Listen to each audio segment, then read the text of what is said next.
Good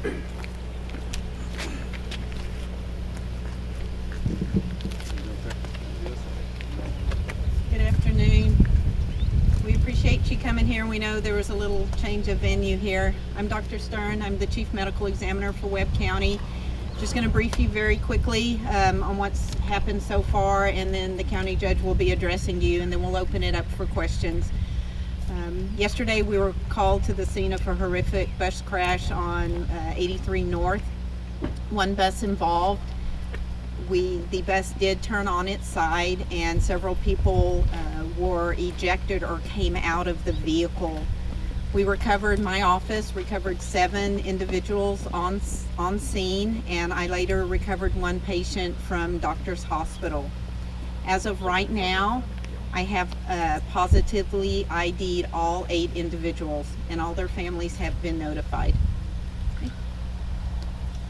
Any questions? Are you going to release the names of those people? Will you be releasing the names? Yes, we can release those names. I'm not quite ready to do it right now, but we will release the names from the office. All the families have been notified.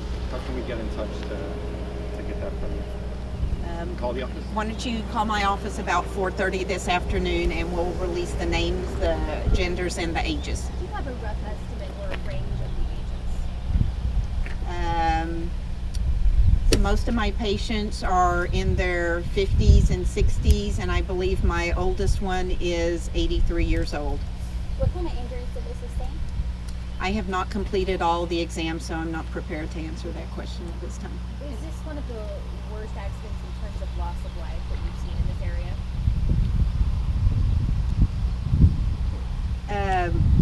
It's close. We in this area, in our community, meaning along the border, we've had several vehicle rollovers with multiple individuals. Most of those are when somebody is transporting non-documented migrants. So we have seen some multiple fatalities, but as far as a commercial transportation, this is probably the worst one I've seen in 10 years here. All the victims are American citizens or from Mexico too? All 8 victims here are American citizens. Was it a difficult process to identify them? Yes, it's always a difficult process, maybe not so much in the actual, in trying to get them ID, but in the communication with the families and having to ask some very difficult questions of the families. Were many of these people from far away? Because it was a bus coming from a different region. Yes, ma'am. All of the victims are from the valley. From Brownsville, Mercedes, Hidalgo, and some smaller cities around that area. All of the victims were picked up either in Brownsville or in Hidalgo City. How many men or women? 1 male and 7 female. Did you say most of the victims were 50s, 60s? Yes. Is there anywhere that they were sitting in the bus that's similar among the victims that were ejected? I don't have that information. The driver is in the victim, the bus driver? No, the driver survived the crash. What are you telling families as they're coming here today? How sorry we are. This must be difficult for you. Yes, very.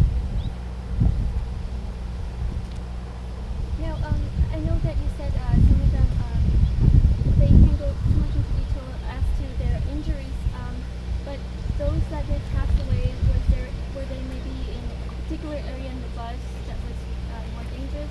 I don't have that information right now. I know DPS is working on that. I only know the exact location of only one of my passengers, but not the locations where the others were sitting. So I'm hoping we'll have that information in the near future, but that might be a better question to ask of the DPS. You mentioned several people were ejected. Are they among the deceased, those who were ejected from the bus? Yeah, and when I say ejected, I want you to know when the bus rolled, the windows are designed to break, and so I don't want you to get the wrong impression that maybe they flew out of the bus, but they simply came out through the openings, most likely the windows. Again, that's probably a better question to ask DPS, but all of the victims were outside of the bus.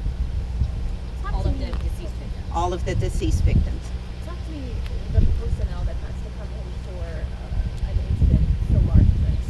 for asking that question. You know, this is a multi-agency endeavor. Obviously, many people from the county were out there, but we got so much help. The city health department, the Laredo Fire Department, you know, Air Evac. We had a funeral home come in from Carrizo Springs. Dimmitt County Hospital took 7 of the patients. So this was a multi-agency incident, and we, you know, everybody came together. As far as on the scene with the victims, my office, the medical examiner's office, we have a mass fatality plan in place. We activated it immediately. It went extremely smooth at the scene. We had help from funeral homes that we had written into the plans. We were able to transport everybody very quickly back to the office, and as we're doing now, getting them identified and bringing the families in. But definitely a multi-agency approach to this. Were the victims ejected because there weren't seatbelts? I do not have the answer to that question right now. I understand Red Cross is helping out, they're counseling families. Could you talk a little bit about that? Yes, we have the Red Cross is helping us with the families from everything from providing a hot pot of coffee to mental health counseling, and they are physically at my office right now with my families. Would you say this is the worst accident? This is the worst commercial vehicle accident that I've seen in 10 years that I've been here in Webb County. Correct. Pues, les voy a hacer una pregunta con ustedes. ¿Qué tipo de lesiones presentaban las personas fallecidas? ¿Qué tipo de lesiones, Judy?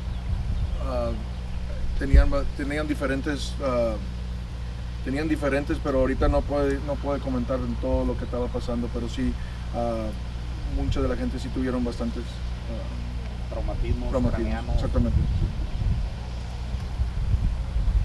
Do we know how long it took to notify the family?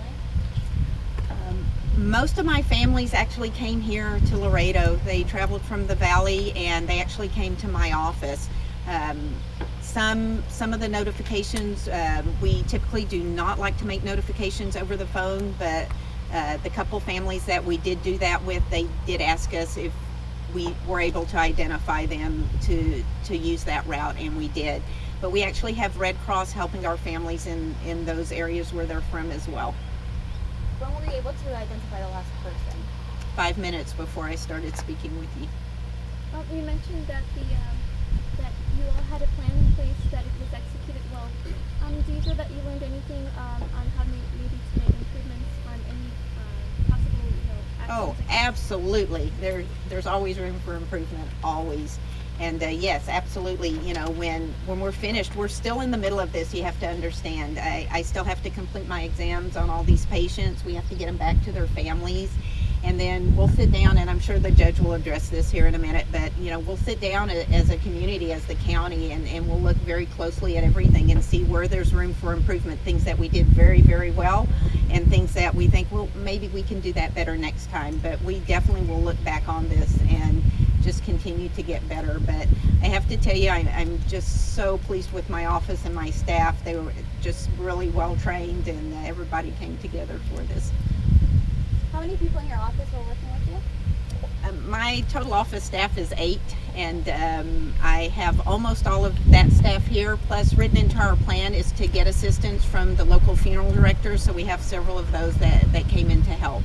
And along with the Red Cross and the judges' staff, so we probably have about 20 people in our office right now. Do you have a timeline of when the victims will be released to their families? Yes, some of them will be released as early as today. We're going to work all through today. We obviously worked all day yesterday. We didn't start the exams until this morning, and the last patient from this incident should be ready to be released at the latest by 2 o'clock tomorrow. Can I have your name, your title, please? Sure. It's Dr. Corrine, C-O-R-I-N-N-E, Stern, S as in Sam, T-E-R-N. I'm the Chief Medical Examiner for Webb County. Your last name again, sir? S-T-E-R-N. And first name is Corrine? Corrine. And your title That's is? correct. Chief Medical Examiner for Webb County. One last question for the doc. Can you spell your first name one more time? C-O-R-I-N-N-E. One last question for the doc. It'll be your final question. So, anyone? Okay. Thank you. Thank you.